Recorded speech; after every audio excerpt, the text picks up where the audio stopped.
Fala, criminalista!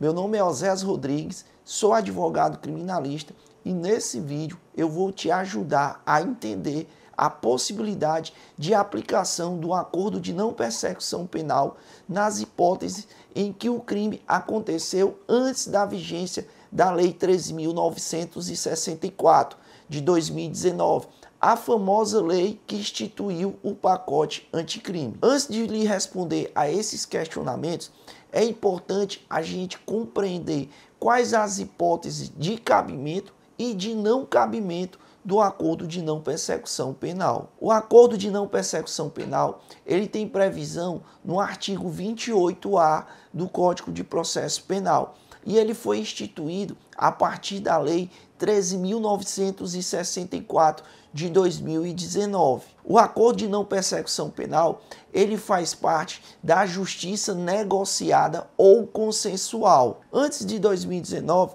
existia a previsão do acordo de não persecução penal na resolução 181 do Conselho Nacional do Ministério Público.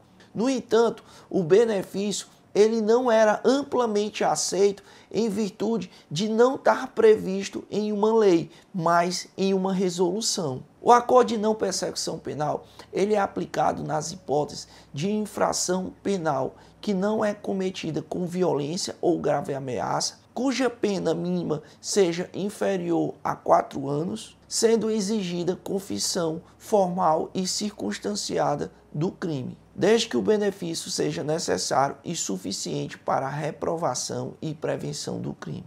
Aqui eu quero destacar alguns pontos importantes.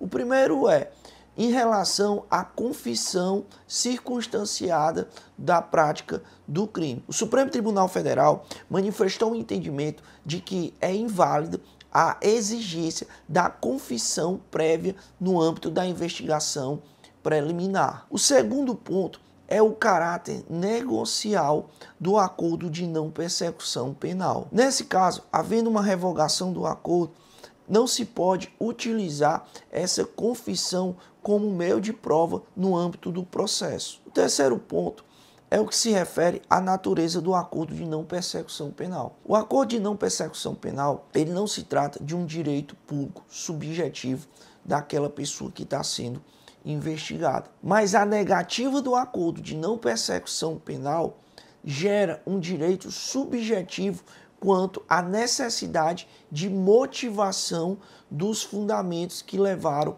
a não propor o acordo de não persecução penal. A recusa do acordo de não persecução penal deve ser devidamente motivada, tendo o Ministério Público que trazer os elementos subjetivos e objetivos que impedem de conceder o acordo de não persecução penal. Ainda que estejam presentes todos os requisitos do artigo 28A, que trata sobre o ANPP, é importante destacar que existem situações que não se caberá o acordo de não persecução penal. Primeiro, se for possível o cabimento da transação penal, não haverá a possibilidade de aplicação do acordo de não persecução penal. A transação penal, ela tem previsão lá na Lei 9.099, que é a Lei dos Juizados Especiais. E nesse caso, a transação penal, ela não demanda a confissão da prática do crime. E o acordo de não persecução penal, ele já exige a confissão da prática do crime. E aí, dessa forma, a transação penal, ela é muito mais benéfica do que o acordo de não persecução penal, porque a transação, ela não exige a confissão da prática do crime. A segunda hipótese de não cabimento do acordo de não persecução penal é quando estamos diante de investigados reincidentes ou que tenham a conduta voltada para a prática criminosa. É o chamado de criminoso habitual. Se o agente foi beneficiado nos últimos 5 anos anteriores ao cometimento do crime com um acordo de não persecução penal ou transação penal ou suspensão condicional do processo, ele não fará jus ao benefício do ANPP. Percebam que nessa hipótese não é só o fato dele ter sido beneficiado com um acordo de não persecução penal nos últimos 5 anos que o impede de fazer jus ao novo ANPP, mas também se ele tiver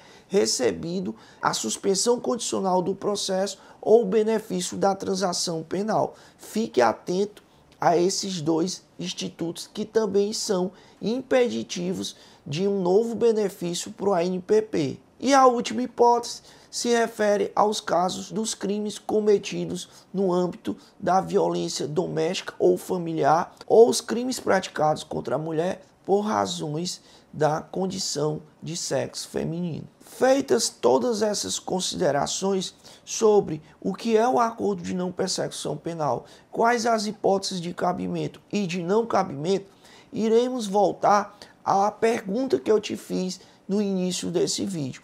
É possível a aplicação do ANPP em situações em que os crimes aconteceram antes da vigência da Lei 13.964? O primeiro ponto que aqui precisamos destacar para responder a essa pergunta é que o ANPP ele é uma norma de natureza mista ou híbrida. Isso porque consiste em uma medida despenalizadora que atinge a própria pretensão punitiva estatal. E se ela é uma norma de natureza híbrida e mais benéfica, não há dúvida que o artigo 28A ele retroage. A questão aqui que é objeto de discussão é saber se o ANPP ele pode ser aplicado a todos os processos que tramitavam antes da vigência da Lei 3.964. Aqui se inicia a divergência, porque até a presente data,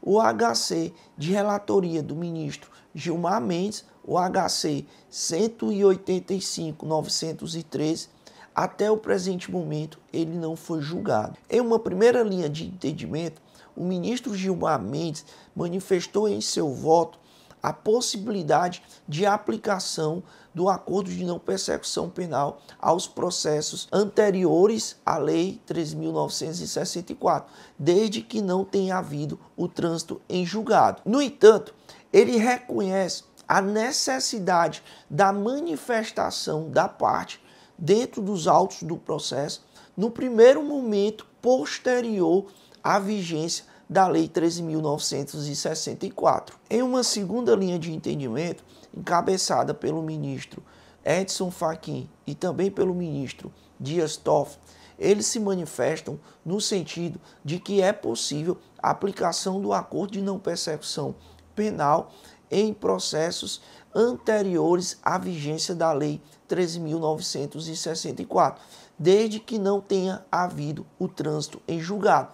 Nessas hipóteses, é possível que o acordo de não persecução penal ele seja oferecido em situações em que o réu ele já foi condenado, mas o processo ainda se encontra na fase recursal. Esses ministros, eles também manifestam um entendimento de que não há necessidade da manifestação da parte logo após a vigência da Lei 13.964 como condição para oferecimento do ANPP. Em uma terceira linha de entendimento, desta vez encampada pelo ministro Alexandre de Moraes, ele defende de que o acordo de não persecução penal ele é possível nos crimes anteriores à vigência da Lei 13.964, desde que não tenha havido uma sentença penal condenatória. Ou seja, ele não admite esse benefício na fase recursal, como admite os ministros Edson Fachin e Dias Toffoli. Além de considerar a impossibilidade de se oferecer o acordo de não persecução penal após uma sentença condenatória, o ministro Alexandre de Moraes, ele ainda manifesta o entendimento de que é necessário que a parte, logo após a vigência da lei, ela tenha se manifestado solicitando a aplicação do referido acordo. E, por fim, uma quarta linha de entendimento, que é a de que o acordo de não persecução penal ele só é possível até o recebimento da denúncia. O recebimento da denúncia seria um marco para o oferecimento deste acordo de não persecução penal. É essa a linha de entendimento